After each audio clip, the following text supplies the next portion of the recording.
Hello, my name's Stephen Bateman and I've recorded this webcast for Digital Week 2016 specifically to give business owners and managers who want to improve their content marketing a tried and tested 7-step content marketing success plan, which is pretty straightforward and will help to mitigate the dangers that we're seeing at the moment, in particular with excessive amounts of content coming from B2B marketers that just don't hit their audiences. I'll give you an example of this.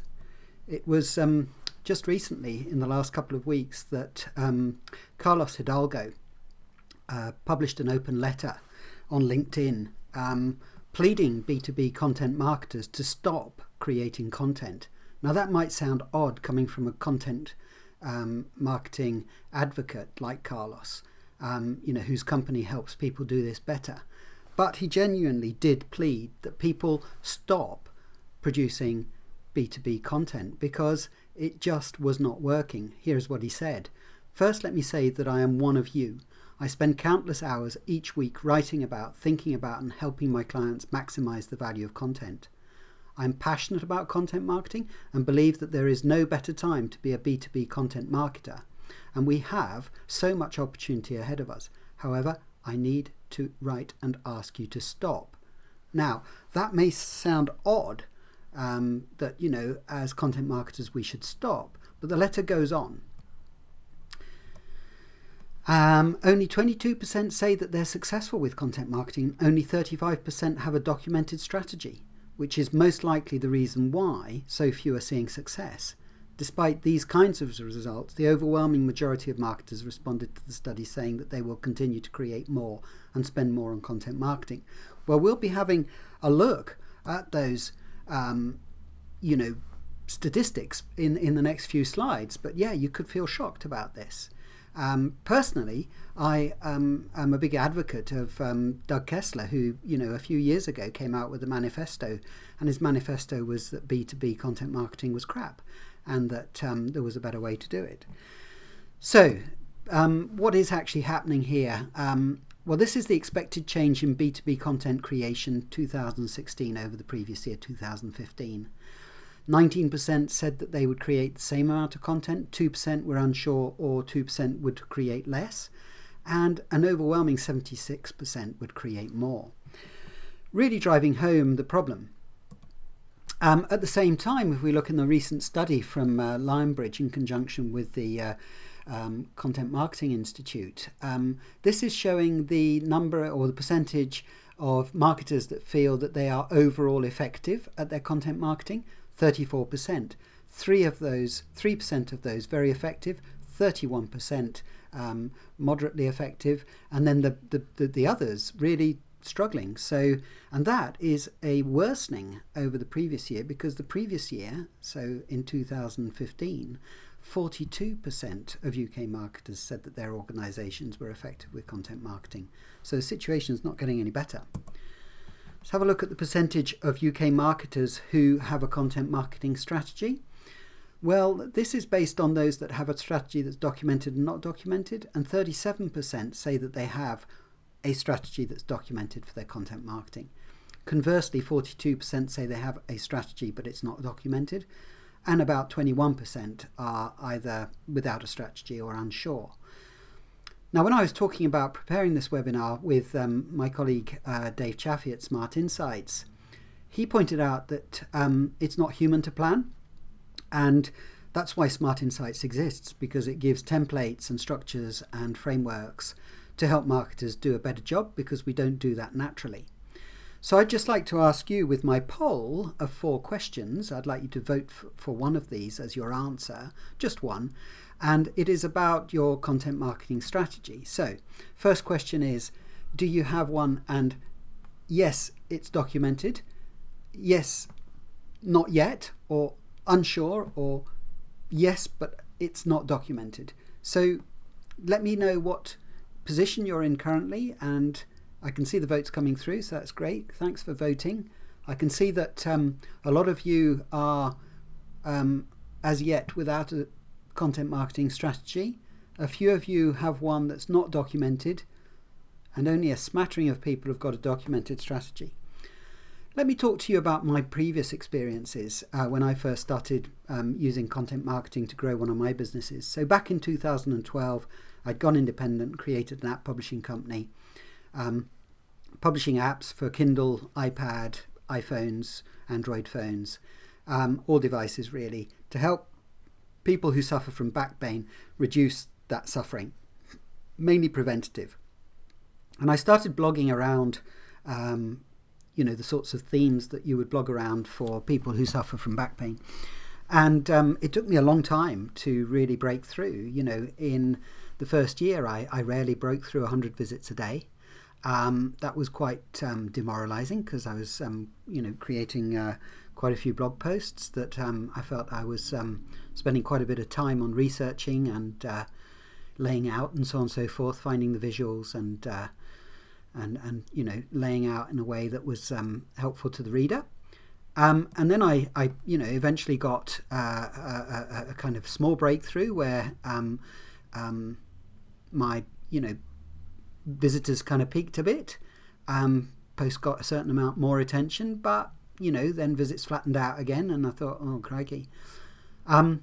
But then it wasn't until after that, and most people would have given up at this stage, that I began to see an uptick, and felt glad that I'd persevered, because it was at that point where I had reached sufficient content on one singular theme that people were coming back for and recommending and sharing, that the search engines began to really take notice and rank my content, so that I increased my share of voice and share of eyeballs. So you have to keep going. That's the main takeaway here, is that you're not going to be an overnight success with content marketing. So you need to build your authority. You need to build a sufficient layer of content on specific themes that you've decided are going to be your battleground before you will really make an impression in search. So at the beginning of the year, Joe Polizzi showed this slide to a congress in the US, because he was bemoaning the fact that over there only 30% of B2B content marketers feel that they are doing effective content marketing. And he likened this to the hype cycle that you see around how new technology disrupts markets and the adoption patterns around that. So everything generally starts with a trigger. And in this case, the trigger point for content marketing is that any business can publish on the web, use images, put together blog posts, do sort of PDFs, videos, and so on and so forth. It's a big platform. There's a huge audience. It doesn't cost very much. It has an opportunity cost, but you don't pay. And this is aspirant status. So this is the beginning of it. And then, we get very enthusiastic about it. Content marketing is seen as the shiny new thing. It's amazing. It's novel. And we jump on the bandwagon, and we're in exploratory status. But it's not long after that we kind of go down into a trough of disillusionment. And this isn't, a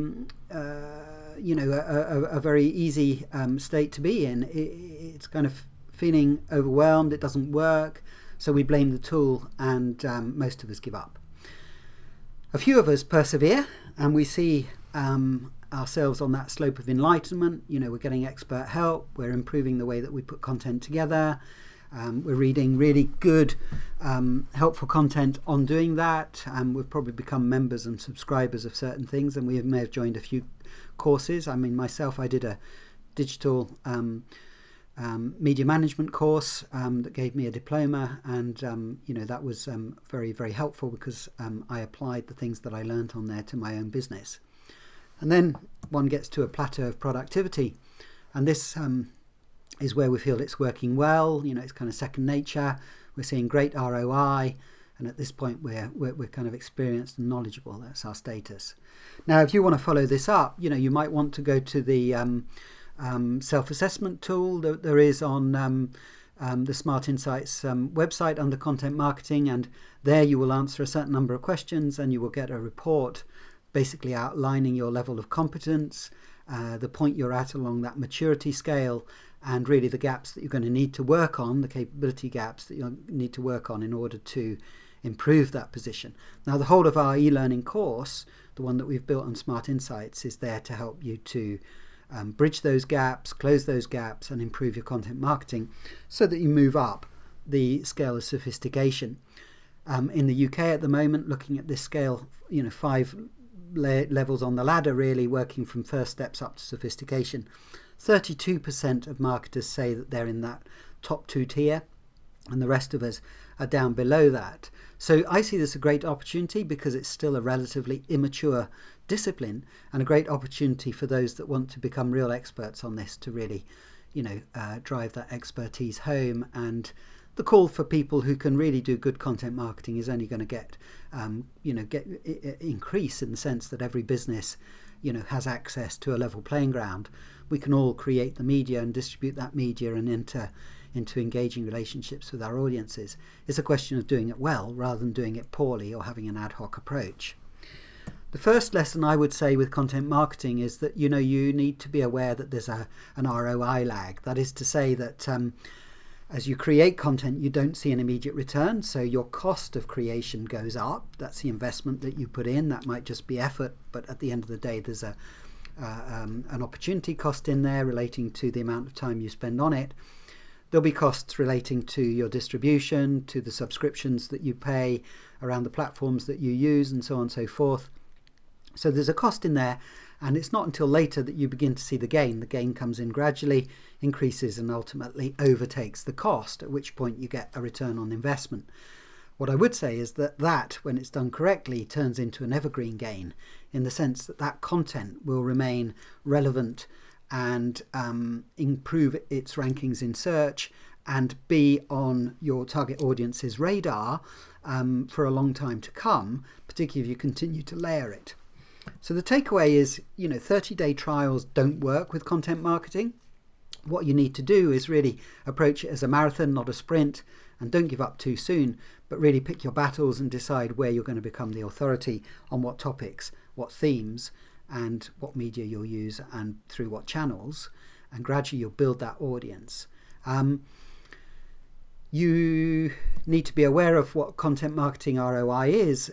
You'll put in investment, that's below the line, so cost of producing the content, sourcing the content, planning and managing that strategy, distributing that content, any promotion that you do that's paid, the software and the tools that you use. And the upside of that is obviously the visibility that you gain, the share of voice that you gain, share of market, brand uplift, thought leadership and penetration you get, number of mentions that result from that, any PR, the conversions that you get from that through to inquiries, and then ultimately through to sales.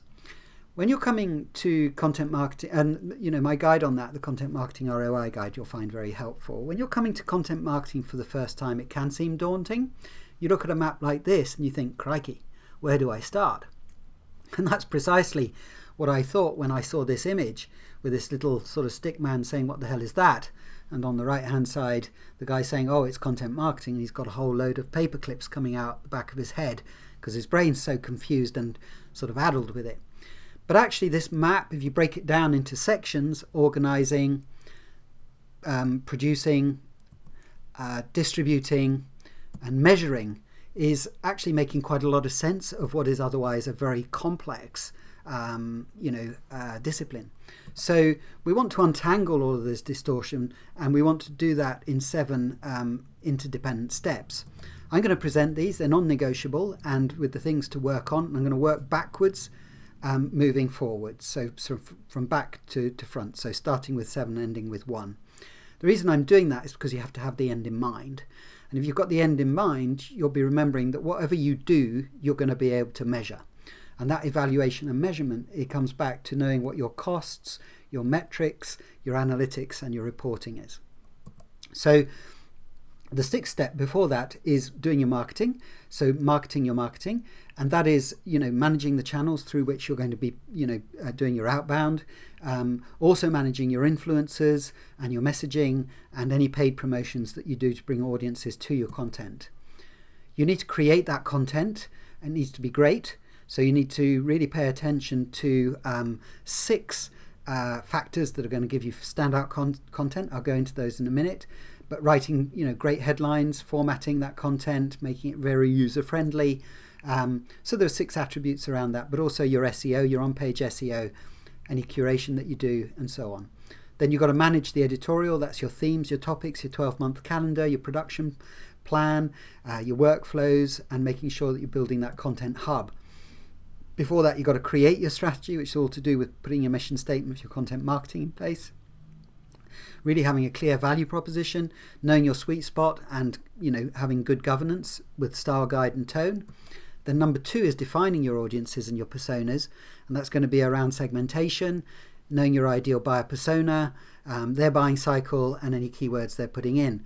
You start with your goals, and this is where you need to audit your content, audit your capabilities, really set smart goals and know what metrics you're going to use. Those are the things to work on. Now, if I ask you, what your challenges are, I'd like you to answer this with your vote, and it's your primary challenge. So is it producing a variety of content, producing engaging content, producing content consistently, or measuring content effectiveness? If you could just tell me what your primary challenge is, your one top line challenge.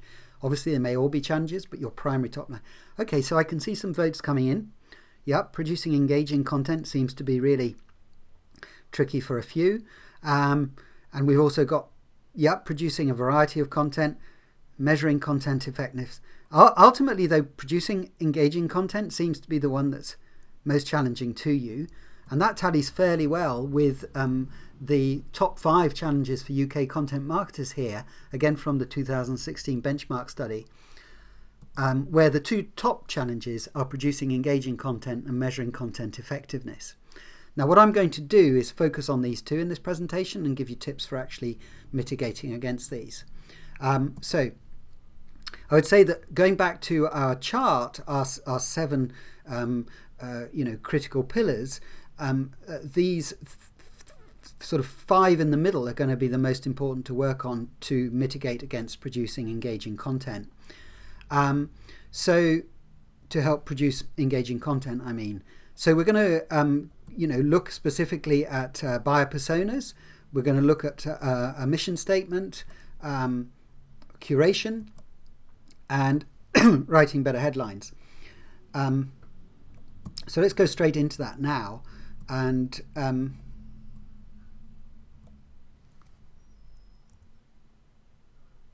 so if we go straight into that, you can see, the key thing here is around each of these 4 really essential disciplines. If we begin with the 3-step content marketing mission statement, this is really an example. I use Re-Energize here. They're an SME, and they have a content mission statement that is not the same as their company mission statement. So if you look at the content mission statement, it's Re-Energize shares valuable and impartial information, advice, insights, resources, and inspiration to help SMEs and homeowners transition successfully to low-cost, efficient energy solutions. So a big emphasis on providing impartial information that's going to be helpful and will educate. So the strong point here is really educate. Bit of inspiring, and to help them transition. So that's going to be a big ask for this company. And really, essentially, what if you break this down into 3 components, you've got the target audience, SMEs and homeowners, what will be delivered to the audience, and in this case, valuable and impartial information, advice, insights, resources, inspiration, and then the outcome for the audience is that successful transition to a low-cost, efficient energy solution. So there are just 3 components to a mission statement. It's not complex, but that needs to go in your strategy plan. The next thing is a really good persona profile, and here I've borrowed one from one of my clients who are a very successful food shack. They go to locations around Devon, and they take 3-star Michelin food to communities on the moors, in village halls, and so on and so forth. So rather than have people come to a restaurant on the high street, they go and they get the bookings in those villages, and those are all people who become fans on their Facebook page. And you can see here it's very simple putting together a customer persona. It's really kind of going into being as visual as you can, going into, you know, the things that they like to read. So potentially where could we reach them? You know, the kind of tone of voice that we would use to kind of connect with them and so forth. You know, how would we appeal to them emotionally? So it's a lot of basic stuff, but it all holds on one page. Now again, plenty of information on doing these in the Content Marketing Strategy Guide, and I've given you the URL there. Yeah, so there are things that you can do. You can visit the B2B buyer persona generator here. Also, I've given you the URL for that. That's a kind of starting place. Then there's curation, which is really the starting point for getting inspiration for great content. If you don't get the inspiration, you'll find it hard to get great content. So what you want to do here is have a 3-step aggregation curation process. In step 1, that's the green step, you can see that you'll be aggregating content, bringing it in through industry blogs, bringing it in through industry news, social media from your industry, social media from your influencers, perhaps using Feedly, Trap It or Scoop It types of readers that are going to aggregate that content for you. You'll then look at all that content and kind of mix, you'll filter out the rubbishy stuff and you'll keep the good stuff. You'll probably put that into a repository like Evernote, which I would recommend for that middle section. And then what you're going to do is go back to these and remind yourself of the great stuff that other people have written. And rather than kind of rehash it, you're going to really sort of put together something that's going to be better, inspired by those things that you've read, but ultimately layered with your own angle, with potentially references to those sources. And of course, if you mention those sources and then you contact those influencers, they're going to be happy to spread the word for you. So that's my system. And then you put that into your email newsletters, into topic sites, into LinkedIn and whatnot. So my next tip for producing engaging content is to realize that a great content creation has a checklist. It needs to be attractive content, discoverable, consumable, understandable, shareable and actionable. Again, more on this in the strategy guide, but also in our e-learning course. In the content creation section of that, we go into a lot of detail about this. But I'm just going to focus in on the attention you need to pay to headlines. This is inspired by David Ogilvy. Here you can see a Rolls-Royce. Below that you can see a headline that says, at 60 miles an hour, the loudest noise in this new Rolls-Royce comes from the electric clock. That is a wonderful headline. Below that, in the newspaper, there's a paragraph, and it's actually an advert, but it feels like great editorial. He said, David Ogilvy, that on average 5 times as many people read the headline as read the copy. So when you've written your great headline, you've spent 80% of your dollar. And 80% of people make a decision about whether or not they should check out an article based on the headline. So the takeaway is spend a minimum 20% of your time researching and testing deadlines. Remember that a lot of your time also needs to go on distribution later on. So you need to get these, correctly weighted. So that's how to attract people. Now, one of the things that you're going to want to do, forgive me, is think about the words that you put into headlines. So using words that really, connect with people. So a lot of research has gone into this, and the words you and your are 4 or 5 times more likely to create the engagement that you're looking for. So make sure you include these. We can see examples here. Sorry, my red circles have shifted a bit, but how much of a film nerd are you? Do you actually have a sense of humor? What career should you actually have? Or what actress would play you in the movie version of your film? These are great examples. They come from a study that proves that, putting these words into headlines really does up the ante on the engagement. It's from a Ripon study, and I've given you the URL there. The next thing is to test your headline, and here's a great headline analyzer. It comes from a really nice company that do a calendarization program for WordPress called GoSchedule.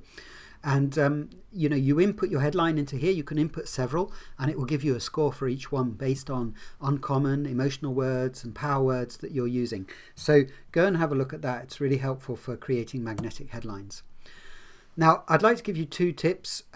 We've done the producing engaging content. I'd like to give you 2 tips on measuring content effectiveness. So these are more at the 2 end spectrums here of our 7-step framework. On the one end, you've got the content audit, and then on the other end, you've got the reporting. Let's have a look at these two. So how to measure content effectiveness. The first thing is a content auditing system to stop you hemorrhaging basically your potential customers and reduce your bounce rate, but also increase your reader engagement. You've got existing content, you need to look at how well that's performing. So you go in and you use analytics to help you to understand how effectively that content is engaging. And then a simple reporting framework to measure your KPIs and to report on your metrics and get buy-in from your management, if you have management to get buy-in from, and so that you can earn more media. So essentially, with the first step with content analytics is to go into the behavior section, which is a bit of a misnomer or whatever, because in here you're going to get behavior data around the content, not around the user. So it's a goldmine. And you're going to be able to go into site content, you can look at pages, you can look at landing pages, you can do content drill downs.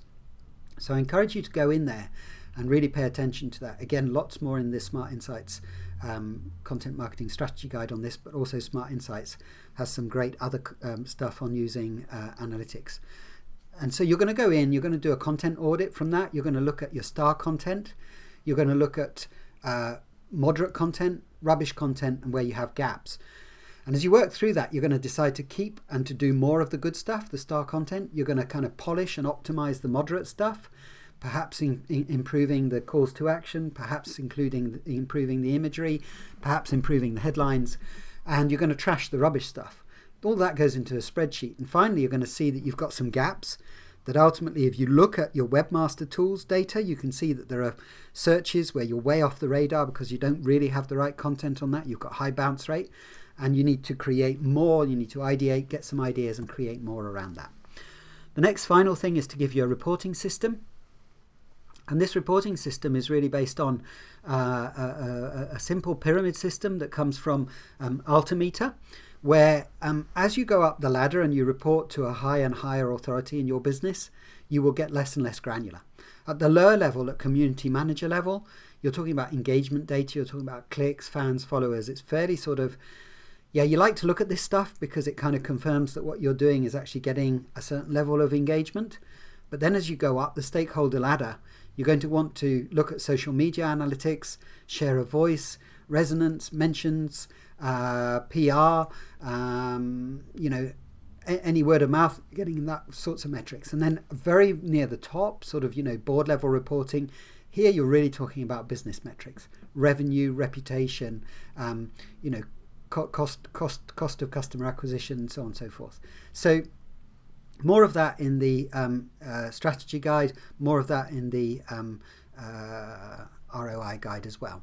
So here from Forrester, Ryan Skinner, when he used to be there, he's now not there. He's at Forrester, but he used to, no, beg your pardon, this was before. He's now at Forrester, but he wrote this when he was at Velocity. And it's just saying that, your content data needs to go into business reporting, so sort of quarterly, lead gen metrics, and then content strategy analytics, which is kind of 3, 6, 12 months, consumption metrics, sharing metrics, sales metrics, and then tactical content analytics much more frequently, weekly, bi-weekly, and so on. So I think that's quite helpful. Plan your journey for content marketing. It's not something that comes naturally. Have a look at your capability. Think about what content marketing is right for you and your business. Think about the cost of that, how you get buy-in from your management for doing it, how you decide what skills and disciplines to focus on, what techniques you can learn, and what tools you'll need really to help you to do that.